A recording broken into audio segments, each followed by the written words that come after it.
ಬುರುಡೆ ಪ್ರಕರಣವನ್ನ ಮುಂದಿಟ್ಟು ದಾಖಲಾಗಿರುವಂತ ದೂರುಗಳ ಸತ್ಯಾಸತ್ಯತೆ ಸದ್ಯ ಒಂದೊಂದಾಗೆ ಬಯಲಾಗ್ತಾ ಇದೆ. ಧರ್ಮಸ್ಥಳದಲ್ಲಿ ನೂರಾರು ಶವಗಳನ್ನು ಹೂತಿಟ್ಟಿದ್ದೀನಿ ಅಂತ ಅನಾಮಿಕ ದೂರುದಾರ ದೂರು ಕೊಟ್ಟ ಬೆನ್ನಿಗೆ ಒಂದಿಷ್ಟು ಬೇರೆ ದೂರುಗಳು ಕೂಡ ದಾಖಲಾಗಿತ್ತು. ಅದರಲ್ಲಿ ಸುಜಾತಾ ಭಟ್ ಅವರು ಕೊಟ್ಟಂತ ದೂರು ಕೂಡ ಒಂದು. ಸುಜಾತಾ ಭಟ್ ನನ್ನ ಮಗಳು ಅನನ್ಯಾ ಭಟ್ ಕಾಣೆಯಾಗಿದ್ದಾಳೆ ಅಂತ ದೂರು ಕೊಟ್ಟಿದ್ರು. ಧರ್ಮಸ್ಥಳಕ್ಕೆ ಬಂದಿದ್ದಂತ ಸಂದರ್ಭದಲ್ಲಿ ನನ್ನ ಮಗಳು ನಾಪತ್ತೆಯಾಗಿದ್ದಾಳೆ ಅಂತ ದೂರು ಕೊಟ್ಟಿದ್ರು. ನಂತರ ಒಂದು ಫೋಟೋ ಕೂಡ ರಿಲೀಸ್ ಆಗಿತ್ತು, ಇದು ಅನನ್ಯಾ ಭಟ್ನ ಫೋಟೋ ಅಂತ. ಆದ್ರೆ ಆ ಫೋಟೋ ಈಗ ಫೇಕ್ ಅನ್ನೋದು ಗೊತ್ತಾಗ್ತಾ ಇದೆ. SP ಕಚೇರಿಗೆ ಬಂದು ಸುಜಾತಾ ಭಟ್ ದೂರು ಕೊಟ್ಟಿದ್ರು. ಆ ದೂರಿನ ಬಗ್ಗೆ ನೂರಾರು ಅನುಮಾನಗಳಿತ್ತು. ನಂತರ ಒಂದು ಫೋಟೋ ರಿಲೀಸ್ ಆಯಿತು, ಆ ಫೋಟೋ ಕೂಡ ಫೇಕ್ ಅನ್ನೋದು ಈಗ ಗೊತ್ತಾಗ್ತಾ ಇದೆ. ವಾಸಂತಿ ಅನ್ನೋರ ಫೋಟೋವನ್ನ, ಮೃತಪಟ್ಟಿರುವಂತ ವಾಸಂತಿ ಅನ್ನೋರ ಫೋಟೋವನ್ನ ರಿಲೀಸ್ ಮಾಡಲಾಗಿದೆ. ಇದು ಅನನ್ಯಾ ಭಟ್ ಅನ್ನೋ ಹೆಸರಿನಲ್ಲಿ. ಇನ್ನು ಮೃತಪಟ್ಟಂತ ವಾಸಂತಿ ಯಾರು ಅಂತ ಕೇಳಿದ್ರೆ ಅವರು ಬೆಂಗಳೂರಿನವರು. 2007ರ ಸಂದರ್ಭದಲ್ಲಿ ಅವರು ಮೃತಪಟ್ಟಿದ್ರು.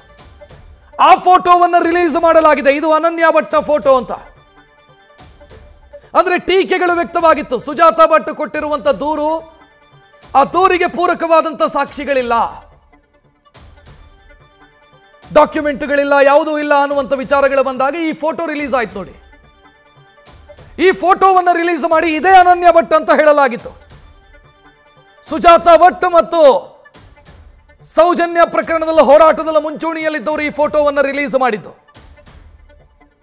ಸದ್ಯ ಈ ಫೋಟೋ ಯಾರ್ದು ಅಂತ ಕೆದಕಿದಾಗ ಗೊತ್ತಾಗಿದ್ದು, ಈ ಫೋಟೋ ಬೆಂಗಳೂರಲ್ಲಿ 2007ರಲ್ಲಿ ಮೃತಪಟ್ಟಂತ ವಾಸಂತಿ ಅನ್ನೋರ ಫೋಟೋ. ಅನನ್ಯಾ ಭಟ್ನ ಫೋಟೋ ಅಂತ ಹೇಳಿದಂತ ಫೋಟೋಗೂ ಇದಕ್ಕೂ ಸಂಬಂಧನೇ ಇಲ್ಲ.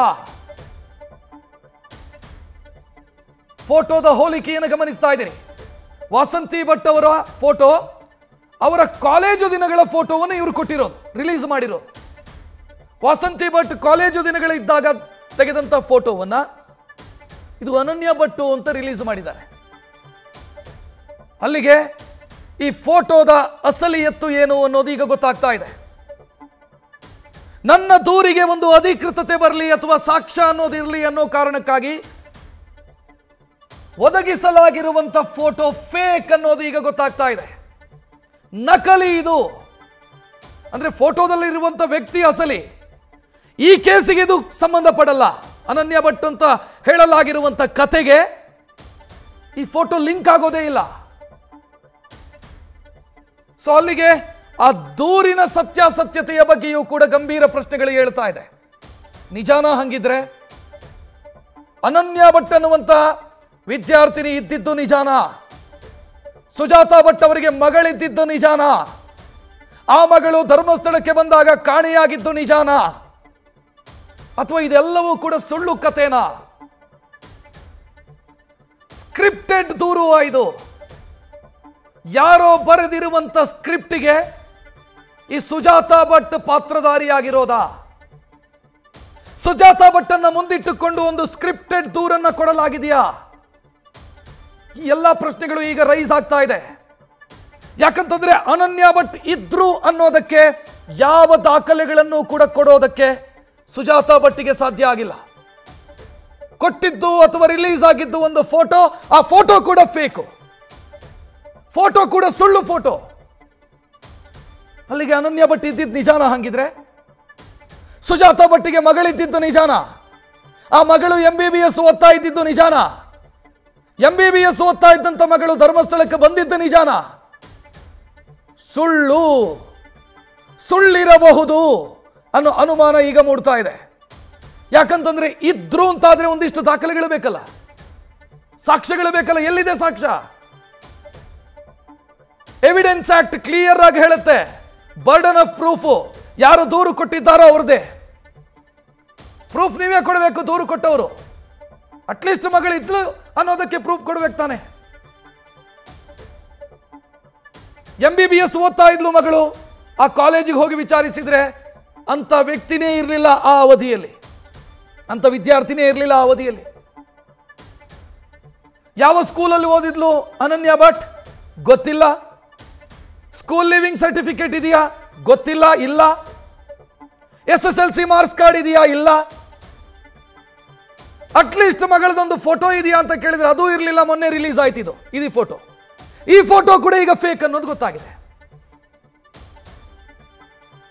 ಅಲ್ಲಿಗೆ ಷಡ್ಯಂತ್ರ ಅನ್ನುವಂಥ ಅನುಮಾನಗಳೇನು ಬರ್ತಾ ಇದೆ, ಅದಕ್ಕೆ ಪುಷ್ಟಿ ನೀಡ್ತಾ ಇದೆ ಈಗ ನಡೀತಾ ಇರುವಂಥ ಎಲ್ಲ ಬೆಳವಣಿಗೆಗಳು.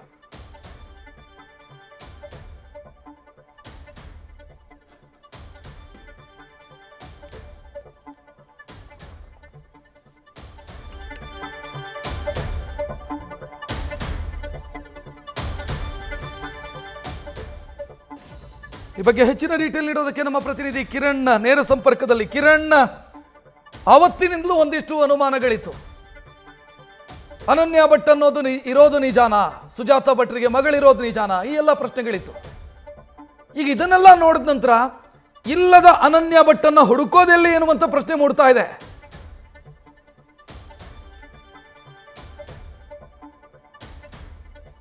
ಖಂಡಿತ ರಕ್ಷಿತ್, ಈ ಎಲ್ಲ ಒಂದು ಘಟನೆಗಳು ಏನೆಲ್ಲ ನಡೀತಾ ಇದೆ, ಬೆಳವಣಿಗೆಗಳು ತುಂಬ ಅನುಮಾನ ಮೂಡಿಸ್ತಾ ಇರುವಂಥದ್ದು. ಯಾವಾಗ ಸುಜಾತ ಭಟ್ ಒಬ್ಬರು ಲಾಯರನ್ನು ಕರ್ಕೊಂಡು ಮಂಗಳೂರಿನ SP ಕಚೇರಿಗೆ ಬಂದಿದ್ರು, ಅದರ ನಂತರ ಮಾಧ್ಯಮಗಳಿಗೆ ನೀಡಿದಂಥ ಹೇಳಿಕೆ, ಆ ಸಂದರ್ಭದಲ್ಲಿ ಆಕೆ ಹೇಳಿದಂಥ ಎಲ್ಲ ಕಥೆಗಳನ್ನು ಈಗ ಒಂದೊಂದಾಗಿ ನಾವು ಅದನ್ನ ಅವಲೋಕನ ಮಾಡ್ತಾ ಹೋದ್ರೆ ಅವೆಲ್ಲವೂ ಸುಳ್ಳು ಅನ್ನೋದು ಈಗ ಗೊತ್ತಾಗ್ತಾ ಇದೆ. ಆಕೆ ಹೇಳಿರುವಂಥದ್ದು, ಆ ಸಂದರ್ಭದಲ್ಲಿ ಯಾವಾಗ SP ಕಚೇರಿಗೆ ಬಂದರು ಆ ಸಂದರ್ಭದಲ್ಲಿ ಒಂದು ಕಥೆಯನ್ನ ಹೇಳಿದ್ರು ಅವರು. ಅನನ್ಯ ಭಟ್ ನನ್ನ ಮಗಳು, 2003ರಲ್ಲಿ ಆಕೆ ಧರ್ಮಸ್ಥಳಕ್ಕೆ ಬಂದಿದ್ಲು. ಆಕೆ ಮೆಡಿಕಲ್ ವಿದ್ಯಾರ್ಥಿನಿ, KMCಯಲ್ಲಿ ಮೆಡಿಕಲ್ ಓದ್ತಾ ಇದ್ರು. ಆವಾಗ ತನ್ನ ಗೆಳತಿಯರೊಂದಿಗೆ ಧರ್ಮಸ್ಥಳಕ್ಕೆ ಬಂದಿದ್ರು. ಆ ಸಂದರ್ಭದಲ್ಲಿ ಆಕೆ ಕಾಣೆಯಾದ್ರು. ಯಾಕಂದ್ರೆ ಯಾವಾಗ ತನ್ನ ಸ್ನೇಹಿತರೊಂದಿಗೆ ಆಕೆ ಬಂದಿದ್ಲು, ಅವರು ಬಟ್ಟೆ ತರಲಿಕ್ಕೆ ಮನೆಗೆ ಹೋದಾಗ ವಾಪಸ್ ಬರ್ಬೇಕಾದ್ರೆ ಈಕೆ ಇರಲಿಲ್ಲ. ಅದ ನಂತರ ಆಕೆ ಸಿಗ್ಲೇ ಇಲ್ಲ, ಇಲ್ಲಿವರೆಗೂ ಅದು ಆಕೆ ಮಿಸ್ಸಿಂಗ್. ಆವಾಗ ಅವರ ಗೆಳತಿಯರು ಯಾರಿದ್ದಾರೆ ಅವರಿಗೆ ಫೋನ್ ಮಾಡ್ಕೊಂಡು, ಅಂದ್ರೆ ಆ ಸಂದರ್ಭದಲ್ಲಿ ಸುಜಾತ ಭಟ್ ಕಲ್ಕತ್ತಾದ CBIಯಲ್ಲಿ ಸ್ಟೆನೋ ಆಗಿದ್ರು ಅಂತ ಆಕೆ ಹೇಳಿರುವಂಥದ್ದು. ಅದರ ನಂತರ ಅವರು ಬಂದ್ಕೊಂಡು ಇಲ್ಲಿ ಸ್ಟೇಷನ್ಗೆ ಬಂದು ಪೊಲೀಸ್ ಕಂಪ್ಲೇಂಟ್ ಕೊಡ್ಲಿಕ್ಕೆ ಬರ್ತಾರೆ, ತುಂಬಾ ಹುಡುಕ್ತಾರೆ, ಆದರೆ ಪೊಲೀಸರು ಕಂಪ್ಲೇಂಟ್ ಅನ್ನು ತಗೊಳ್ಳಲ್ಲ. ಅದರ ನಂತರ ಕೆಲವರು ಬಂದ್ಕೊಂಡು ಅವರಿಗೆ ಹೊಡೆದು ಅದ ನಂತರ ಅವರನ್ನ ಓಡಿಸ್ತಾರೆ. ಅದ ನಂತರ ಅವ್ರು ಬಂದ್ಕೊಂಡು 3 ತಿಂಗಳು ಕೋಮಾದಲ್ಲಿದ್ರು. ಈ ಎಲ್ಲಾ ಕಥೆಗಳನ್ನ ಅವ್ರು ಹೇಳ್ತಾ ಬರ್ತಾರೆ. ಆವಾಗ ತುಂಬಾ ಅನುಮಾನಗಳು ಮೂಡ್ತಾ ಇರುತ್ತೆ. ಯಾಕಂದ್ರೆ ಒಬ್ರು ಸ್ಟೆನೋಗ್ರಾಫರ್, ಅದು ಸಹ CBIಯಲ್ಲಿರುವಂತಹ ಸ್ಟೆನೋಗ್ರಾಫರ್ಗೆ ಒಂದು ವೇಳೆ ಸಬ್ ಇನ್ಸ್ಪೆಕ್ಟರ್ ತಗೊಳ್ಳೋದಿಲ್ಲ ಅಂತ ಹೇಳಿದ್ರೆ, ಕಂಪ್ಲೇಂಟ್ ತಗೊಳ್ಳಿಲ್ಲ ಅಂತ ಹೇಳಿದ್ರೆ, ಹೈರಾರ್ಕಿಕಲ್ ರ್ಯಾಂಕ್ನ ಆಫೀಸರ್ಸ್ಗಳಿದ್ರೆ ಅಲ್ಲಿ ಹೋಗ್ಬೋದಿತ್ತು, ಅಟ್ಲೀಸ್ಟ್ DG ತನಕನೂ ಹೋಗ್ಬೋದಿತ್ತು. ಅಥವಾ ಕೋಲ್ಕತ್ತಾದ CBI ಡೈರೆಕ್ಟರ್ ಇಂದಾನೇ ಒಬ್ರು ಫೋನ್ ಮಾಡಿಸಿದ್ರೆ ಪೊಲೀಸರು ಎದ್ನೋ ಬಿದ್ನೋ ಅಂತ ಕಂಪ್ಲೇಂಟ್ ತಗೊಂಡು ತನಿಖೆ ಆದ್ರೂ ಮಾಡ್ತಾ ಇದ್ರು, ಅದನ್ನೂ ಮಾಡಲಿಲ್ಲ. ಅದರ ನಂತರ ಯಾಕೆ ಬಂದಿಲ್ಲ? 2003ರಲ್ಲಾದದ್ದು ಈಗ 2025ರಲ್ಲಿ ಯಾಕೆ ಬಂದಿಲ್ಲ? ಇಷ್ಟು 22 ವರ್ಷಗಳ ಕಾಲ ನನಗೆ ಹೆದರಿಕೆ ಆಗಿತ್ತು, ಮತ್ತೆ ನನಗೆ ಯಾರು ಸಪೋರ್ಟರ್ಸ್ ಇರಲಿಲ್ಲ. ಆದ್ರೆ ಯಾವಾಗ ಒಬ್ಬ ಅನಾಮಿಕ ದೂರುದಾರ ಈ 100 ಶವಗಳನ್ನು ಹೂತಿದ್ದೇನೆ, ಅವನ್ನೆಲ್ಲ ಹೊರಗೆ ತೆಗಿತೇನೆ ಅಂತ ಹೇಳ್ಕೊಂಡು ಬಂದಿದ್ದಾನೆ, ಈ ಒಂದು ದೂರುದಾರ ಏರಿದ್ದಾನೆ, ಆತ ಶವಗಳನ್ನು ತೆಗೆದ್ರೆ ಅಲ್ಲಿ ಏನಾದ್ರೂ ಅಸ್ಥಿಪಂಜರ ಸಿಕ್ಕಿ ತನ್ನ ಮತ್ತೆ ಆ ಅಸ್ಥಿಪಂಜರದ DNA ಮ್ಯಾಚ್ ಆದ್ರೆ ಆ ಅಸ್ಥಿಪಂಜರಕ್ಕೆ ಅಥವಾ ಆಕೆ ಕಳೆಬರಕ್ಕೆ ನಾನು ಏನು ವಿಧಿವಿಧಾನಗಳಿದೆ, ಹಿಂದೂ ಸಂಪ್ರದಾಯದಂತೆ ಏನು ವಿಧಿವಿಧಾನಗಳಿದಾವೆ ಅದೆಲ್ಲ ಮಾಡಬೇಕು ಅನ್ನೋದನ್ನ ಹೇಳಿರುವಂಥದ್ದು. ಮತ್ತೆ ತುಂಬಾ ಭಾವನಾತ್ಮಕವಾಗಿ ಆ ಒಂದು ಕಥೆಯನ್ನ ಹೇಳಿ ಇಡೀ ದೇಶದ ಗಮನ ಸೆಳೆದಿತ್ತು. ಯಾಕಂದ್ರೆ ತಾಯಿ ಮಗಳನ್ನು ಹುಡುಕಿಕೊಂಡು ಬಂದಂತಹ ಕತೆ ಇದು. ಅದಕ್ಕೆ ತುಂಬಾ ಆ ಒಂದು ಘಟನೆಗೆ ತುಂಬಾ ಗಾಂಭೀರ್ಯತೆ ಕೂಡ ಬಂದಿತ್ತು, ಮತ್ತೆ ತುಂಬಾ ಜನ ಅದನ್ನ ಬಿಲೀವ್ ಮಾಡಿದ್ರು, ನಂಬಿದ್ರು ಕೂಡ. ಆದ್ರೆ ಈಗ ಅದೆಲ್ಲವೂ ಒಂದು ಕಟ್ಟುಕತೆ, ಒಂದು ಸ್ಕ್ರಿಪ್ಟೆಡ್ ಅನ್ನೋದು ಈಗ ಅನುಮಾನ ಮೂಡ್ತಾ ಇರುವಂಥದ್ದು. ಯಾಕಂದ್ರೆ ಅನನ್ಯ ಭಟ್ ಅನ್ನೋ ಆ ವ್ಯಕ್ತಿನೇ ಇರಲಿಲ್ಲ, ಆ ಹೆಣ್ಮಗಳೇ ಇರಲಿಲ್ಲ ಅನ್ನೋದು ಈಗ ಗೊತ್ತಾಗ್ತಾ ಇದೆ. ಯಾಕಂದ್ರೆ 2002, 2003, 2004 ಈ 2 ವರ್ಷದ ಇದು ಅಡ್ಮಿನಿಸ್ಟ್ರೇಷನ್ ಇದು ತಗೊಂಡಾಗ ಅಡ್ಮಿಷನ್ ಇದರಲ್ಲಿ ಆ ಒಂದು KMCಯಲ್ಲಿ ಆ ದಾಖಲೆ ಪತ್ರಗಳೇ ಇಲ್ಲ, ಅಂದ್ರೆ ಆ ವ್ಯಕ್ತಿನೇ ಇರಲಿಲ್ಲ ಅನ್ನೋದು ಅಲ್ಲಿಯ ಕಾಲೇಜವರು ಹೇಳಿದಂತ ಇದು. ಅದು ಇನ್ನೊಂದು ಈಕೆಗೆ ಮಕ್ಕಳೇ ಇರಲಿಲ್ಲ ಅನ್ನೋದು ಇನ್ನೊಂದು ಅದಕ್ಕೆ ಪುಷ್ಟಿ ನೀಡುವಂತ ಒಂದು ಆರ್ಟಿಕಲ್ ಕೂಡ ಬಂದಿದೆ. ಅದು ಕೂಡ ಕಮಲಾವಾಣಿ ಅಂತ ಒಂದು ಪೇಪರ್ ಅಲ್ಲಿ ಆ ಒಂದು ಆರ್ಟಿಕಲ್ ಬಂದಿರುವಂತದ್ದು. ಇವರು ಮತ್ತು ಇವರ ಪತಿಗೆ ಮಕ್ಕಳಿಲ್ಲ, ಇದಕ್ಕೋಸ್ಕರ ರಸ್ತೆ ಬದಿಯ ನಾಯಿಗಳನ್ನ ಸಾಕಿ, ಅಂದ್ರೆ ಬೀದಿ ನಾಯಿಗಳನ್ನ ಸಾಕ್ತಾರೆ, ಮತ್ತೆ ಅವೇ ತಮ್ಮ ಮಕ್ಕಳು ಅನ್ನೋದನ್ನ ಅವ್ರು ಹೇಳಿರುವಂತದ್ದು. ಅದೊಂದು ಆರ್ಟಿಕಲ್ ಕೂಡ ವೈರಲ್ ಆಗಿತ್ತು. ಇದೆಲ್ಲ ನೋಡ್ತಾ ಹೋದ್ರೆ ಅನನ್ಯ ಭಟ್ ಅನ್ನುವ ಹೆಣ್ಮಗಳು ಇರಲೇ ಇಲ್ಲ, ತನ್ನ ಆ ಮಗಳನ್ನ ಸೃಷ್ಟಿ ಮಾಡಿರುವಂಥದ್ದು ಅನ್ನೋದು ಈಗ ಗೊತ್ತಾಗ್ತಾ ಇದೆ. ಆದರೆ ಇತ್ತೀಚಿನ 1-2 ದಿನಗಳ ಹಿಂದೆ ಅವರ ವಕೀಲರಾದಂಥ ಮಂಜುನಾಥ್ ಅವರೊಟ್ಟಿಗೆ ಕೂತ್ಕೊಂಡು ಅವರೊಂದು ಫೋಟೋವನ್ನು ತೋರಿಸ್ತಾರೆ. ಆ ಫೋಟೋ ಕೂಡ ಈಗ ಫೇಕ್ ಅನ್ನೋದು ಗೊತ್ತಾಗಿ, ಇದು ನನ್ನ ಮಗಳು ಅನನ್ಯ ಭಟ್ ಅಂತ ಆ ಫೋಟೋವನ್ನು ತೋರಿಸಿರುವಂಥ. ಅದೇ ಆ ಒಂದು ಯಾರು ಆ ಫೋಟೋದಲ್ಲಿರುವವರು ಅವರ ಹೆಸರು ವಾಸಂತಿ ಶ್ರೀವಾತ್ಸ ಅವರ ಪತಿ. ವಾಸಂತಿ ಅವರು ಮೃತಪಟ್ಟಿದ್ದಾರೆ, ಶ್ರೀವಾತ್ಸ ಅವರ ಪತಿ ಕೂಡ ಮೃತಪಟ್ಟಿದ್ದಾರೆ. ಅವರ ಮಾವ ಅಂದ್ರೆ ಆ ಬೆಂಗಳೂರಿನಲ್ಲಿರುವಂತಹ ಮನೆಯ ಓನರ್ ಯಾರಿದ್ದಾರೆ ರಂಗಪ್ರಸಾದ್, ಅವರು ಕೂಡ ಮೃತಪಟ್ಟ. ಈಗ ಅದನ್ನ ಪ್ರೂವ್ ಮಾಡಲಿಕ್ಕೆ ಯಾರೂ ಇಲ್ಲ. ಆದ್ರೆ ಆ ಒಂದು ಫೋಟೋವನ್ನು ಹಿಡ್ಕೊಂಡು ಇವಳು ನನ್ನ ಮಗಳು ಅಂತ ಹೇಳಿರುವಂಥದ್ದು. ಈಗ ಒಂದು ಮಾಹಿತಿ ರಕ್ಷತ್, ಆ ಮನೆ ಏನಿದೆ ಬೆಂಗಳೂರಿನಲ್ಲಿರುವಂಥ ರಂಗಪ್ರಸಾದ್ ಅವರ ಮನೆಯ ಕೇರ್ ಟೇಕರ್ ಆಗಿರುವುದು ಇವರೇ. ಈಗ ಸುಜಾತಾ ಭಟ್ ಅದೇ ಮನೆಯಲ್ಲಿದ್ದಾರೆ. ಮತ್ತೆ ಅಲ್ಲಿ ಬರುವ ಈ ವಾಕಿಂಗ್ ಬರುವವರಿಗೆ ಜ್ಯೂಸ್ ಮಾಡಿ ಕೊಡುವಂತಹ ಮಹಿಳೆ ಈಕೆ. ಎಲ್ಲವೂ ಈಗ ಕ್ಲಿಯರ್ ಆಗ್ತಾ ಇದೆ. ಇದೊಂದು ಸ್ಕ್ರಿಪ್ಟೆಡ್ ಅನ್ನೋದು ಈಗ ಕ್ಲಿಯರ್ ಆಗ್ತಾ ಇರುವಂಥದ್ದು. ಮತ್ತೆ ಇದರ ಬಗ್ಗೆ ಈಗ SIT ಅಧಿಕಾರಿಗಳು ಕೂಡ ಒಂದು ಹಂತದಲ್ಲಿ, ಅಂದ್ರೆ ಅವರಿಗೆ ಇನ್ನೂ ಹ್ಯಾಂಡ್ ಓವರ್ ಆಗಿಲ್ಲ ಈ ಪ್ರಕರಣ, ಆದರೂ ಕೂಡ ಬೇರೆ ಇದರಲ್ಲಿ ಮಾಹಿತಿಗಳನ್ನ ಸಂಗ್ರಹಿಸ್ತಾ ಇದ್ದಾರೆ. ರಕ್ಷತ್, ಥ್ಯಾಂಕ್ ಯು ಕಿರಣ್ ಮಾಹಿತಿಗೆ. ಅಲ್ಲಿಗೆ ಇದೊಂದು ಸ್ಕ್ರಿಪ್ಟೆಡ್ ದೂರು ಅನ್ನೋದು ಮೇಲ್ನೋಟಕ್ಕೆ ಗೊತ್ತಾಗ್ತಾ ಇದೆ. ಇಲ್ಲಿ ಪ್ರಶ್ನೆ ಇಷ್ಟೇ ಬರೋದು, ಸುಜಾತಾ ಭಟ್ ಈ ರೀತಿ ಸ್ಕ್ರಿಪ್ಟೆಡ್ ದೂರು ಕೊಡೋದಕ್ಕೆ ಯಾರ ಕಾರಣ?